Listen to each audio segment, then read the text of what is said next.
Kenaikan harga Pertamax pekan ini menjadi sorotan. PT Pertamina Persero menaikkan harga bahan bakar Pertamax menjadi Rp12.500 dari sebelumnya Rp9.000. Pertamina menyebut kenaikan harga Pertamax masih jauh di bawah nilai keekonomiannya, sementara sejumlah pihak mengkritik langkah pemerintah dengan berbagai catatan. Bagaimana perspektif media nasional melihat kenaikan harga Pertamax yang pekan ini dibicarakan dan disoroti oleh banyak pihak, oleh masyarakat. Kita akan diskusikan pada malam hari ini bersama dengan dua narasumber, para jurnalis senior yang sudah bergabung di CNN Indonesia Newscast. Ada Mas Revo Lusireza, Wapemret CNN Indonesia TV. Selamat malam Mas Revo, kabar baik? Selamat malam Reinhard, alhamdulillah kabar baik. Ya, dan juga ada Mbak Retno Sulistiowati, redaktur ekonomi bisnis majalah Tempo. Selamat malam Mbak Retno, apa kabar? Selamat malam Mas, alhamdulillah baik. Oke, saya mungkin mulai dulu dari Mas Revo ya. Mas Revo, seperti apa sih kita CNN Indonesia melihat kebijakan pemerintah lewat Pertamina yang menaikkan harga Pertamax yang kemudian sekarang sudah mulai banyak dibicarakan dampaknya, termasuk yang sangat terlihat adalah ketika Pertalite di beberapa tempat menjadi langka, sulit dicari karena sepertinya ada peralihan dari pengguna Pertamax kemudian menjadi ke Pertalite. Apa yang menjadi catatan editorial kita Mas Revo dari kebijakan ini? Iya Reinhard, ini kan situasi yang sebenarnya juga memang sulit ya untuk PN kita. Satu sisi kita tahu bahwa harga minyak dunia itu melonjak naik, apalagi diperparah dengan adanya konflik di Rusia dan Ukraina, membuat harga minyak sebelumnya juga sudah mulai naik ketika musim dingin. Seperti biasa kan ketika musim dingin di belahan utara bumi, maka ada konsumsi minyak gas batu bara yang cukup tinggi karena memang mereka butuh penghangat. Nah, masalahnya ketika harga minyak dunia naik, maka pemerintah tentu tidak harus mulai memutar otak gitu, bagaimana kemudian menyesuaikan harga keekonomian BBM kita gitu. BBM bersubsidi sekarang di kisaran 7.000 ya, kemudian RON dan 2 Pertamax itu sebelumnya sekitar 9.000, sementara di pasaran dunia harga keekonomiannya bisa berkisar antara 14 sampai 16.000 gitu. Ini kan yang kita akhirnya membuat perintah kemudian di awal ini di akhir pekan kemarin ya menaikkan harga RON 92. Cuman masalahnya begini Reinhard, ketika kita naik harga RON 92, subsidinya tetap, seolah Pertalite yang RON 90 itu. Maka kan selisihnya cukup lumayan dengan harga Pertamax sekarang. Apakah pemerintah mempunyai uang yang cukup itu untuk mensubsidi Pertalite? Kita mendiskusikan, jangan-jangan nanti Pertalite akan pasokannya ada tapi tidak banyak gitu, dibatasi. Sehingga masyarakat akan susah mencari BBM RON 90 ini, apalagi yang RON 88. RON 88 yang premium kan susah sejak lama ya, ada tapi ya susah gitu, jumlahnya sangat terbatas. RON yang 88 ke 92 tentu jaraknya sekarang gapnya sangat jauh. Apakah kemudian pemerintah akan naik? Nah ini kemudian yang tidak hanya Pertamax ya, persoalan solar dan Dexlite juga menjadi hal yang sekarang juga buat pusing gitu, karena harga keekonomiannya juga di atas 13.000 gitu ya, kisaran 14.000 sampai 16.000. Sementara pasaran stoknya juga kalaupun ada sangat-sangat terbatas. Beberapa SPBU di Jakarta hari ini saya lihat juga ada beberapa yang sudah memasang tanda solar dan Dexlite sedang dalam pengiriman, artinya di SPBU tersebut kosong. Nah ini yang di Jakarta, belum lagi yang di luar Jakarta. Artinya ketika pasokan kosong, maka logistik akan menjadi terhambat. Nah, truk-truk pengangkut logistik kita sekarang masih sangat bertumpu pada pengangkutan logistik itu bertumpu pada truk ya, bukan pada seperti kereta api misalnya yang lebih bisa mengangkut lebih banyak. Kita di luar Jawa semuanya masih bergantung pada truk. Ketika BBM langka, maka pasokan logistik juga akan menjadi terhambat. Akibatnya kalau misalkan logistik terhambat, maka kenaikan harga barang juga akan naik. Nah ini persoalan-persoalan yang sekarang sedang kita hadapi gitu, dan harus segera dicari, bukan hanya sekedar masalah Pertamax dan selisihnya dengan BBM bersubsidi, tapi juga pasokan BBM-nya. Mhm. Ini sekarang sudah bukan negara ekspornya, kita harus mengimpor, sementara stok impor juga terbatas gitu ya, karena beberapa pasokan dunia juga batasi. Misalnya ini bisa jadi Pertamina mengambil dari Rusia misalnya, sementara Rusia dan Ukraina sekarang dalam posisi berperang, sehingga juga membuat pasokannya itu akan menjadi terhambat. Kita harus dicari sumber-sumber lain. Nah, ini persoalan-persoalan yang harus segera dipikirin supaya pertama struktur APBN kita supaya tidak terganggu, dua juga kepentingan masyarakat secara luas jangan sampai juga menjadi kesulitan gitu. Ketika pasokan BBM terhambat, Pertalite kita akan dipaksa menggunakan Pertamax, tapi di sisi lain juga ada persoalan di solar, ini juga harus segera karena kalau tidak kita akan merembet kemana-mana terhadap pasokan barang dan juga pastinya akan harga-harga barang lainnya. Oke, jadi yang juga tidak hanya perlu kita bahas adalah soal selisihnya saja antara Pertamax dengan Pertalite, tapi juga kemudian dampaknya ya Mas Revo yang tadi sudah banyak dicatat dan juga ini yang perlu diantisipasi oleh pemerintah setelah menaikkan harga Pertamax. Saya ke Mbak Retno. Mbak Retno, tadi Mas Revo sudah bicara juga soal beberapa dampak ya, mungkin nanti ada tambahan dari Anda. Tapi begini, kalau dari kacamata Anda, mungkin dari segi ekonomi dan juga bisnis begitu ya, apakah angka kenaikan 12.500-an ini memang masih angka yang wajar ya, sesuai dengan nilai keekonomiannya, atau sebetulnya pemerintah masih punya opsi yang lain dengan tidak menaikkan Pertamax ini? Bagaimana Tempo melihat kebijakan ini sebetulnya, Mbak? Ya, terima kasih Mas Hidayat. Jadi sebenarnya Pertamina ini kan sudah menanggung gap harga itu sudah terlalu lama gitu. Kenaikan harga minyak kan udah terjadi sejak pertengahan 2021 gitu, dan Pertamina dipaksa untuk tidak menaikkan produk BBM-nya sejak itu sampai sekarang gitu. Jadi Pertamina sudah menanggung selisih harga itu sudah begitu lama gitu. Pertalite, produk Pertalite itu persoalannya adalah dia komposisinya blending antara RON 88 dan RON 92. Masalahnya RON 88 ini yang mendapat subsidi full, sementara RON 92 ini kan sebenarnya harga bisnis. Tapi karena dia berada dalam satu produk RON 90, maka dia nggak bisa ikut dia tidak bisa melepas ke harga keekonomian begitu. Itu di satu sisi Pertamina yang harus menanggung Pertamax yang ada di dalam Pertalite. Sementara Pertamax sendiri sebagai entitas produk BBM RON 92, dia juga sempat mengalami tidak naik harga selama 3 tahun ya. Jadi sebenarnya gap harga juga sudah lama gitu. Kalau kita perhatikan di SPBU lain itu sudah menaikkan harga itu bertahap sejak pertengahan tahun lalu gitu, dan meningkat signifikan di 2022 ini gitu. Di satu sisi ini memang dilema gitu, karena ada keinginan pemerintah Indonesia termasuk Pertamina ya untuk mulai meninggalkan RON 88 dan bergeser ke arah yang energi yang lebih baik lah gitu, lebih meningkat RON-nya gitu. Tapi terbentur dengan harga minyak dunia ini sehingga beban anggaran untuk masuk ke sini itu menjadi lebih besar lagi gitu. Sementara pemerintah masih menggunakan acuan harga minyak 63 ya di APBN gitu. Kalau ini disesuaikan ke harga yang sekarang sudah berlipat-lipat tentu subsidi kita gitu. Nah, berkaitan dengan kenaikan harga Pertamax yang sekarang, Pertamax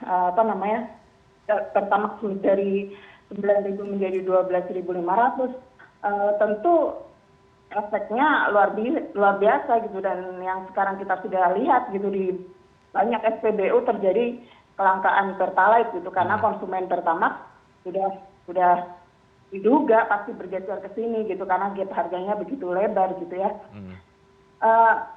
Dan ini pasti akan berlangsung sampai nanti selama gap itu selebar ini ya akan terus berlangsung seperti itu. Masalahnya kan Pertalite ini sebagai yang sudah ditetapkan sebagai produk bersubsidi itu kan terbatas ya kuotanya. Kalau nggak salah di APBN itu cuma 20 juta kiloliter. Itu cuma cukup paling untuk berapa bulan aja gitu. Apalagi kalau semua masyarakat bergeser ke Pertalite itu paling cuma beberapa bulan, nggak sampai separuh tahun itu sudah habis kuotanya gitu. Makanya kalau kita perhatikan sebenarnya Pertamina juga menahan-nahan distribusi, menahan-nahan kuota pengeluaran gitu supaya ini bisa bertahan untuk 1 tahun gitu. Nah dampak dari itu pasti kalau bahan bakar minyak itu kan dampaknya ke transportasi dan nanti pasti akan ke seluruh harga barang ya, karena ini menyangkut logistik gitu.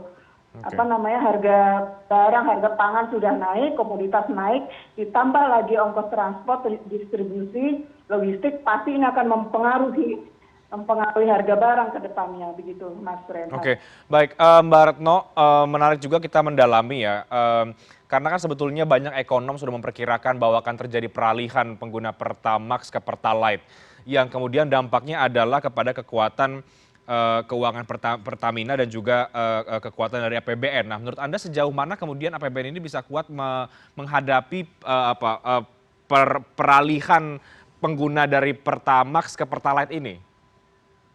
Ya, yang pertama sebelum Pertamax naik aja pemerintah masih banyak ya kekurangannya ke Pertamina, ada 100 triliun itu belum dibayarkan gitu. Apalagi kalau di-adjust, disesuaikan dengan harga sekarang gitu. APBN kita juga pasti akan berdarah-darah juga gitu. Apalagi masih ada kepentingan pemerintah untuk menyelesaikan persoalan COVID, soal pemulihan ekonomi nasional gitu. Jadi pasti akan dampaknya luar biasa besar gitu, Mas. Oke, dampaknya akan luar biasa besar. Mas Revo ada tambahan, karena tadi disampaikan juga Retno adalah ini bisa berlangsung cukup lama tampaknya, selama gap itu masih sangat cukup lebar ya antara harga selisih Pertamax dan juga Pertalite. Artinya sekarang pemerintah perlu mengantisipasi banyak hal ini, Mas Revo. Iya, mau tidak mau harus seperti itu ya, Reinhardt, ya, harus dihitung gitu, Pak. Sebenarnya kita punya cadangan berapa untuk melakukan menahan harga kenaikan harga bakar minyak ini ya. Nah mungkin sekarang juga menjadi salah satu opsi,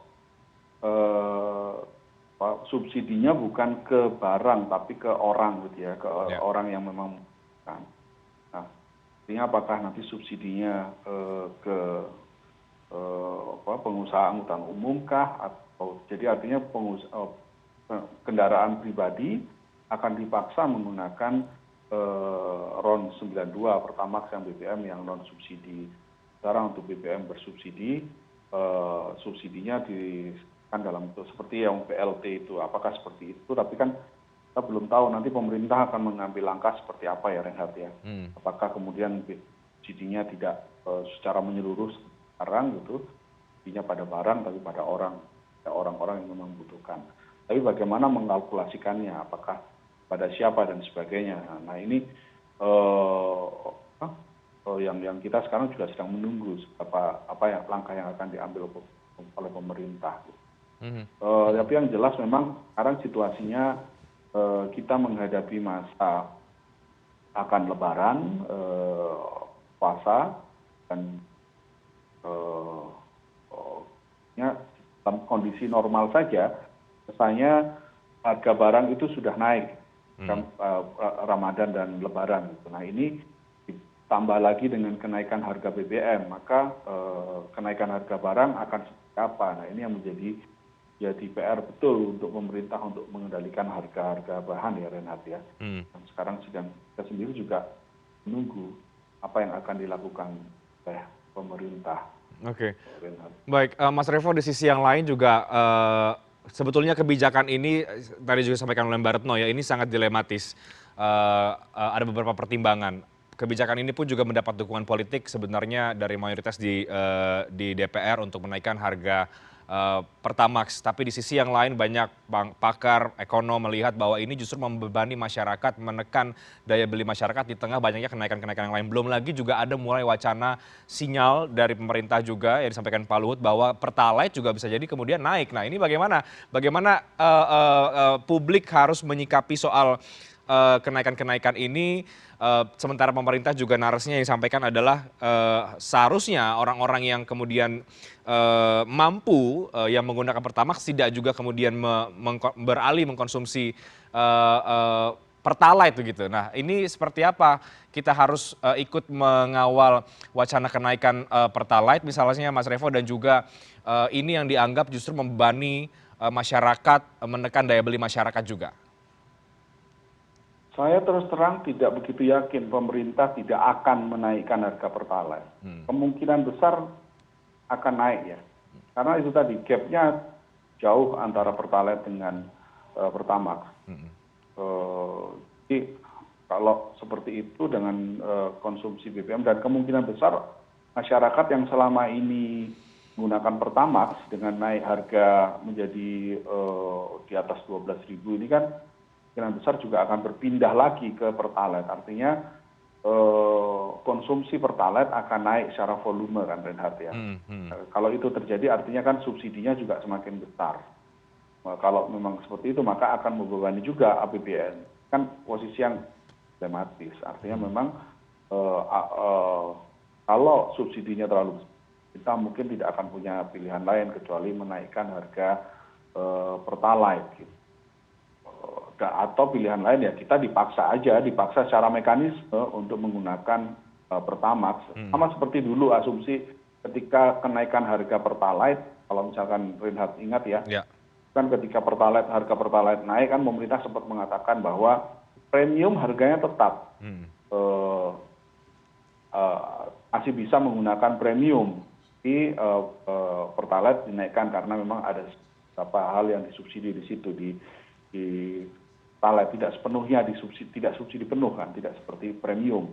Tapi pada kenyataannya kemudian premium itu susah ditemukan di pasaran kan, yang ada ya Pertalite. Kalaupun ada hanya di SPBU tertentu dan di hari-hari tertentu saja karena yang ada langsung habis gitu kan. Ya, nah apakah nanti seperti itu yang terjadi gitu ya, kita nggak tahu. Tapi saya sih merasa kalau misalkan harga minyak dunia terus naik, kemungkinan besar Pertalite akan ikut naik.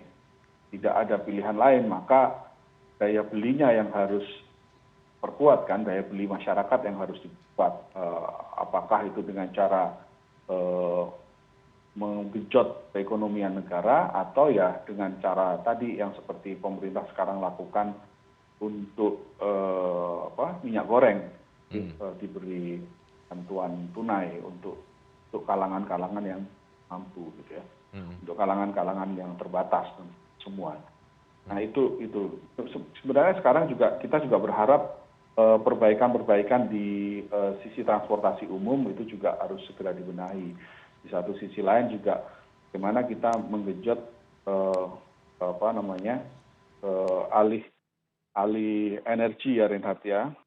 Kita juga berharap kan alih energi juga terjadi sehingga kendaraan listrik misalnya itu bisa segera diproduksi secara cepat, sehingga juga kita beralih tidak bergantung pada bakar fosil misalnya. Tapi dalam waktu jangka dekat ini, intinya sih saya pesimis kalau Pertalite harganya tidak naik. Kemungkinan besar akan naik. Oke. Mbak Retno melihat hal yang sama kah, bahwa dengan price gap yang sekarang kita melihat ada fenomena migrasi dari pengguna Pertamax ke Pertalite, memang Anda akan juga melihat bahwa tampaknya pemerintah juga akan menaikkan harga Pertalite dalam beberapa waktu ke depan? Ya, menurut saya menaikkan harga Pertalite adalah opsi yang terbaik saat ini gitu. Karena membiarkan gap harga yang lebar ini semakin lama semakin tidak sehat gitu. Akan ada banyak potensi penyimpangan gitu. Ini barang subsidi dengan gap yang sangat lebar, dia bisa kemana-mana arahnya gitu. Maksud saya bisa belok kemana-mana gitu.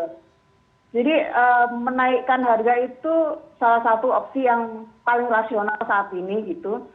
Karena dengan harga yang semakin dekat itu akan membuat mekanisme pasar lebih berjalan gitu, lebih berjalan naturally market price gitu maksud saya. Sehingga apa namanya potensi moral hazard di sana sini itu bisa ditekan. Nah, persoalannya kan bagaimana dengan daya beli masyarakat yang belum pulih. Itu yang harus diselesaikan oleh pemerintah. Pemerintah harus mengganjal kelompok-kelompok yang memang perlu dibantu, perlu dinaikkan daya belinya dengan salah satunya dengan BLT, dengan program PKH, dengan program bansos yang lainnya itu. Itu yang harus ditopang oleh pemerintah gitu. Jadi mengalihkan subsidi kepada targetnya yang lebih tepat gitu, bukan ke produk yang nanti penggunanya akan sangat beragam. Orang-orang kaya, orang mobilnya apa namanya kelas menengah ke atas pun masih menggunakan BBM bersubsidi. Itu sangat nggak fair lah gitu. Oke, Mbak Retno, kalau pemerintah tidak menyiapkan skema-skema yang tadi Anda katakan untuk menopang daya beli dengan efek dari naiknya Pertamax ini, sampai seberapa jauh kemudian ini bisa berdampak pada daya beli masyarakat, menekan daya beli masyarakat di tengah ekonomi yang belum sepenuhnya pulih ini? Ya, pasti menekan pasti gitu ya. Harga komoditas, harga pangan semuanya naik gitu. Jangankan kita bicara bahan bakar gitu. Tahu, tempe aja ada dampaknya dari komoditas gitu kan ya, harga kedelai naik, harga gandum naik, itu berdampak terhadap semua bahan makanan kita sehari-hari gitu. Jadi dampaknya ada. Belum lagi nanti kita bicara inflasi gitu. Kenaikan harga ini akan mendorong inflasi yang pada akhirnya nilai uang kita itu semakin turun nilainya gitu. Jadi apa namanya harus ditopang memang daya beli masyarakat kita itu supaya bisa menjangkau kondisi harga yang memang tinggi gitu. Oke, menarik kita mencermati efek domino sesuai dengan judulnya editorial view malam hari ini dari kenaikan harga Pertamax. Jadi tidak hanya soal selisih saja yang tadi disampaikan oleh Mas Revo, tapi ternyata ada banyak hal yang perlu menjadi perhatian dan juga catatan pemerintah setelah menaikkan harga Pertamax ini. Kita beralih ke isu yang lain, Mas Revo dan juga Mbak Retno, yaitu masih soal minyak goreng, tapi sekarang kemudian temuan dari KPPU yang sudah menyebut bahwa ternyata ada dugaan kartel CPO dan juga minyak goreng. Apa yang sebagai media apa yang perlu kita dorong ketika sudah ada pernyataan ini dari KPPU untuk mengungkap dugaan kartel minyak goreng yang selama 1 bulan terakhir belakangan ini cukup menjadi sorotan dan juga menyusahkan banyak orang, banyak pihak di tengah-tengah masyarakat. Kita bahas usai jeda, kami akan segera kembali sesaat lagi.